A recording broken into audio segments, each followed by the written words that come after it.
Hello, this is Matt on the Moon Lambo channel. I have a few stories to share with you in this latest Moon Lambo hot jam. There's a video clip that's been circulating around the XRP community all up on the Twitters, which, let's just say, has aged like a fine milk. It's an individual who was a self-proclaimed cryptocurrency expert, publicly declaring that Ripple has failed as of 2018. I also want to share with you an article highlighting Ripple CTO David Schwartz, who also, of course, is the co-creator of XRP and the XRP ledger. David Schwartz is actually defending the price action of XRP when somebody responded to him on Twitter that XRP price action is a disgrace. And I know that the individual who stated that is incorrect, but it was just nice to see David Schwartz actually just apply a bit of logic. And still, you know, the internet is the internet. There will always be the sad, mopey troll people out there. And then there's also this article from the Daily Hodl titled, Quant Analyst Plan B says major bottom signal flashing for Bitcoin as Bitcoin aims for $21,000 level. And so again, it's more evidence indicating that either the bottom for crypto, it's here, or it's super darn close unless some sort of wild card event happens. So that's why for me, I've just been focusing on taking the opportunity to purchase cryptocurrency that's at steeply discounted rates compared to where it was for much of the last 12 to 18 months. But before going further, I do want to be clear, I do not have a financial background of any kind. I am not offering financial advice. And you definitely should not buy or sell anything because of anything I say or write. I'm just an enthusiast who enjoys making YouTube videos about crypto-related topics, but just as a hobby and just for fun. Shout out and credit to WheezyX, who shared this video clip here. The gentleman on your screen right there is one Justin Dombrowski, and he was at a convention. Which was hosted by Wholesale Investor, which I was not familiar with, but I found the 4-part video series that covered the whole thing. And it was actually on April 12th. I know Wheezy wrote here on this, you can see it on the screen here, he said that this was on April 15th. This first video, though, I can tell you was actually published on April 12th of 2018. But this is fascinating. So I want to share with you what this guy on your screen right here, a self-proclaimed cryptocurrency expert, had to say about Ripple having failed in the first half of 2018 here. And so I went ahead and transcribed this video clip, and it reads as follows. This is, again, self-proclaimed cryptocurrency expert Justin Dombrowski. And oh yes, I'll tell you right now, this has aged like a fine milk. And it's fun to come back and visit this stuff sometimes. I tell you, once XRP actually hits a new all-time high and enters price discovery, I think it will be fun to put together a video of all the people all over social media, video clips, tweets, you name it, Reddit stuff, of everybody saying it would never happen and it was going to zero, it was going to fail, all this. I think it would just be fun to have a little see I told you so video. But you see, when it comes to making life-changing wealth, you know, it pays to be early. Because at some point, it'll be so obvious, of course this all was going to work and crypto was going to have staying power. But most of the world doesn't know about this and so, of course, doesn't agree. But I think as time passes, it'll just become increasingly obvious to everybody that's paying attention that XRP is here to stay. And fine, maybe technically, okay, fine. Something weird happens that we couldn't foresee, it goes to zero. All indications are that XRP is not just a major player now, but will be in the future. But anyway, so the clip reads as follows. Justin Dombrowski. I've had the chance to do some stuff in banking and supply chain management and payments and all that stuff. Everybody loves the idea that crypto's really great for payments. Okay, awesome. Why has Ripple failed? So pause to note again here. This is April of 2018, and he's declaring at that point, about 4.5 years ago, that Ripple had already failed at that point. It was already game over. So he says, why has Ripple failed? Why is the only thing that's perceptively valuable about Ripple XRP? The currency that they don't really even need on the platform.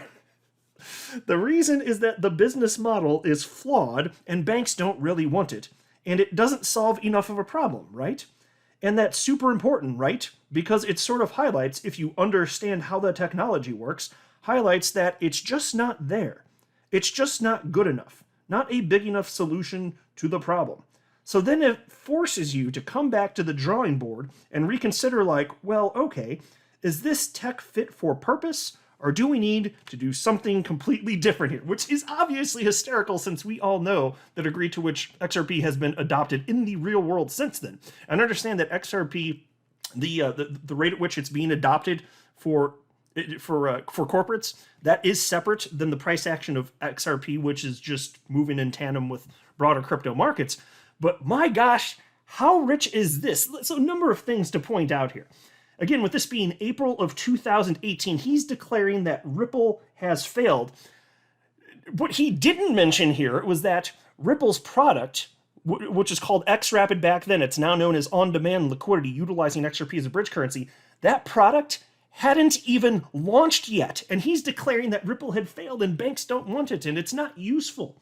That's amazing. I mean, look at this. Look at this article from CNBC, October 1st, 2018. Ripple's cryptocurrency project goes live for the first time with free financial firms. And they highlight that XRapid, again, now known as on-demand liquidity, went live, announcing clients. And that was October of 2018. About half a year prior to that, this guy's saying, Ripple already failed. And because to use Ripple's platform, again, you don't even need XRP. No, technically that's true, but when you say that, if you're saying, and you're saying that it's at a convention in a room packed full of people, this illustrates your pure ignorance. You do not know, anytime you hear somebody say that XRP isn't needed to be used on the platform, while technically correct, it is required for settlement. And so I just think a lot of these people, they do not understand the difference between payment and settlement. Where payment, it's just the messaging. You know, if you're going to conduct a financial transaction, maybe talk to each other first. That's what RippleNet broadly does. It's the communication between financial firms. You can settle, using legacy financial architecture, what's already in place, or you can utilize XRP as a bridge currency where it's available anyway, where corridors are up and running. But RippleNet broadly, it's a payments processing platform, which just means messaging. It's a better version of Swift. Then separately, there is on-demand liquidity, which is a part of RippleNet, and you don't have to use it, but it is a better solution. Which is why, if you fast forward a little over 4 years after he made those dumbass comments, you get this headline from the Daily Huddle. This is July 30th of this year, 2022. Ripple's XRP-powered cross-border payment product sees 800% growth despite ongoing SEC lawsuit. Oh, I'm sorry. I thought Ripple had already failed and XRP being positioned as a bridge currency didn't make any damn sense. Huh. Well then, Justin Dombrowski, what do you know about XRP and on-demand liquidity that Ripple's customers presumably don't? Has Ripple duped them? They're using the service, they're paying customers, and they just are under the false impression it's somehow helping them, but it's actually not. What do you know, Justin Dombrowski, that they do not? This is completely laughable stuff right here. And so it deserves to be called out. And it's fun. It's just fun to look at this stuff. And this guy's so confident because, again, he's a self-proclaimed cryptocurrency expert, but he doesn't know what in the ever-loving hell he's talking about. Why are people so, even back then, so gleefully pushing for the ruin of XRP? I don't understand this approach here. And so, as time passes, I'll be happy to continue highlighting this stuff. These people deserve, hey, you're going to publicly state this stuff, so you should call yourself an expert. Okay, let's talk about it. Because, again, your comments here, Justin Dombrowski, have aged like a fine milk. And this is all despite the SEC suing Ripple, currently claiming that XRP is an unregistered security. And then there's this headline from You Today. Ripple CTO claims XRP is performing in line with Bitcoin and Ethereum. And I don't really feel necessary to read the article because I'm just going to show you where the article came from. There was an unrelated topic. David Schwartz was on Twitter talking about microwaves, basically. And how he likes to, it's like a little contest with himself when when the microwave's counting down, he likes to stop it before the microwave countdown gets to zero, or at zero before it beeps, basically. So he was talking about that, and then out of nowhere, somebody jumped in and just wrote, XRP price is a disgrace. Just out of nowhere. Unsolicited, not on topic. David Schwartz decided to bring him back to Realsville, at least made the attempt here. And so David Schwartz tweeted the following, which is a point that I've said many times. You can cherry pick timeframes to make any cryptocurrency just about look really good or really bad relative to anything else. Which is why I've always said if you want the most fair representation of what's going on, simply zoom out on a chart for a very long period of time.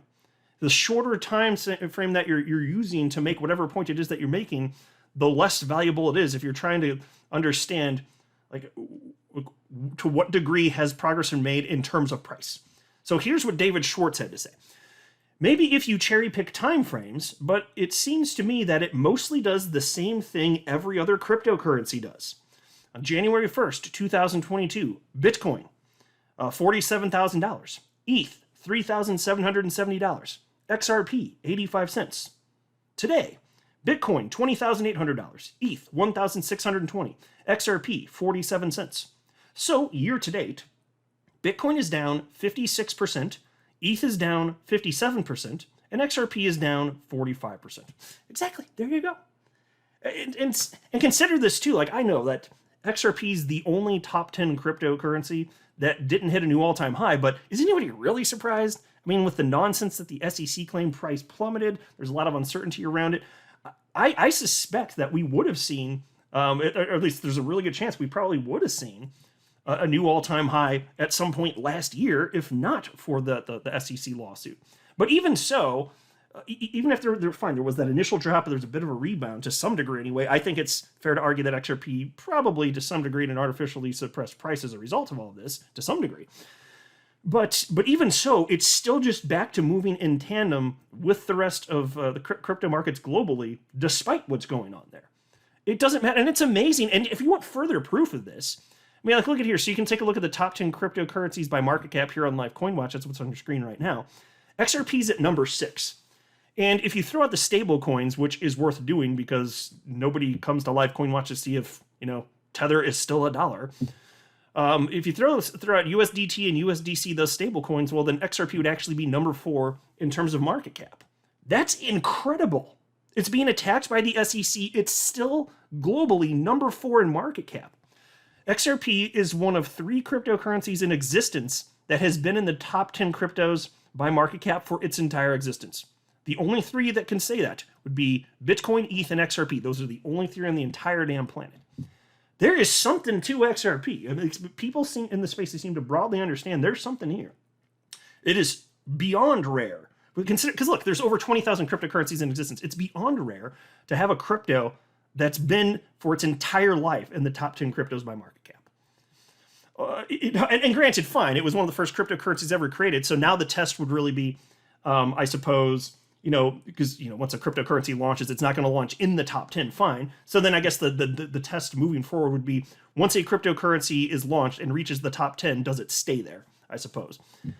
But man, it's easy to look at an investment like XRP and be like, oh, it's not, when's the new all-time high? Oh my gosh, and feel like all those. But if you look, I mean, look at where it actually is. Again, take out the stable coins. It's number 4 out of over 20,000. It's holding its own, my friends.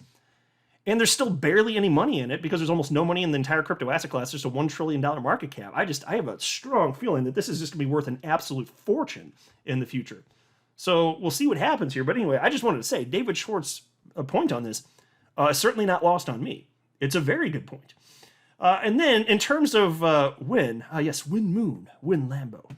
As always, Friday, 2 p.m. But look at this headline from the Daily Hodl because, again, looks like we got some more bottom signals here. Quant analyst Plan B says major bottom signal flashing for Bitcoin as Bitcoin aims for $21,000 level. And happy to talk about Bitcoin because Bitcoin does lead crypto markets, like it or not. And I personally don't care. I hold Bitcoin. I like Bitcoin. I'm critical of it because there are aspects of it which are fair game to argue about. It doesn't mean I don't like Bitcoin, but it's okay to acknowledge its shortcomings. Quantitative analyst Plan B says that Bitcoin is flashing signals that strongly suggest that the leading digital asset by market cap is bottoming out and starting a new market cycle. This anonymous analyst tells his 1.8 million Twitter followers that on-chain data is indicating that more than half of Bitcoin in circulation is now in a state of profit. Plan B's chart shows a cycle of Bitcoin going from majority in profit, depicted by red dots on your screen here, to roughly half in profit, depicted by dark blue dots. According to the analyst, coins in profit going from 50% to over 60% is a strong bottoming signal. And here's a quote, more bottom signals, greater than 60% of all Bitcoin is in profit, end quote. Plan B also has his eye on Bitcoin's long-term relative strength index, one of the most widely used momentum indicators that aims to determine whether an asset is oversold or overbought. Using the indicator on a 14-month scale, Plan B points out that Bitcoin's RSI is at historical lows, suggesting that Bitcoin is deeply undervalued. Leading crypto analytics firm Glassnode has also reported that on-chain metrics suggest that Bitcoin is forming a bear market floor. In a recent report, the firm said Bitcoin's accumulation trend score, which shows the aggregated balance change intensity of active investors in the past month, is mirroring the 2018 and 2019 bottoming process. So folks, it's just a matter of time. And so kudos to you. Congratulations for paying attention while most of the people with the diamond hands, allegedly diamond hands, more like lettuce hands, right, as they say, and the laser eyes, most of those people in 2021, they're not paying attention, or they've just exited stage left. They're just gone. They're out of here. But you are still here paying attention to what's happening in crypto. So kudos to you. This is the important time to pay attention. And if you're listening to this, I have a suspicion that you understand that crypto is not going anywhere. It's just going to get bigger and bigger and bigger. So it's just a matter of time. We're probably through the worst of what will happen in terms of bottoming out here, unless there's a wild card incident, which I always acknowledge with the tumultuous times that we're in. There's some weird stuff going on globally, just in legacy finance and otherwise. Okay, fine, maybe something happens, but my perspective is that at some point, it's just going to happen. There's going to be this big burst up. That's just always how it goes, and you don't know exactly what day it's going to be. I can guarantee it'll be a day that ends with the letter Y, but that's about it. But at some point, you just wake up and it's just going to be rocketing, then it keeps going and going and going. And it's like, look, nobody knows for sure. Like I keep saying, nobody knows for sure when it's going to happen. But what's going to happen once that does occur? Well, then there's going to be a whole bunch of media reports. People are going to jump back in, and it's just going to keep growing. And this next time when we have an alt season, I do believe that XRP is most likely to share a massive role and hit a new all-time high. Because, well, think about it. On top of this, by the time this all happens, it's probably going to be the case that either the SEC v. Ripple case will be settled or fully adjudicated. But I will say also, even outside of that, even without that, I don't think people are going to care what's going on with the SEC. Like, most of the trading on the planet occurs outside of the United States anyway. And I think that once people start going in and something starts going, you know how people invest, right? Typical retail lemming speculators. They see what everybody else is doing, and then they just pile on. It's not going to be about logic and reason and what's actually happening. It's going to be, oh, the thing's going, I want mine, greed. That's pretty much it. So once it starts going, I think it's just going to go anyway.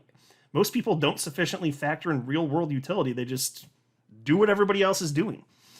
But anyway, so Glassnode, here's a quote from them. They stated, throughout the capitulation in early 2022, the accumulation trend score indicates significant accumulation by large entities has taken place, as well as the seizure of the recent bear market rally to $24,500 for exit liquidity. At present, this metric suggests an equilibrium neutral structure in the market, which remains similar to early 2019. So there you go, everybody that, the big institutions and such, they had their time to stock up, and they've done so. And I've got mine too. I'm ready. I will happily wait. But it's all just a matter of time, my friends. I'm not a financial advisor. You should not buy or sell anything because of anything I say or write. That would be a very, very, very bad idea. Until next time, to the moon, Lambo.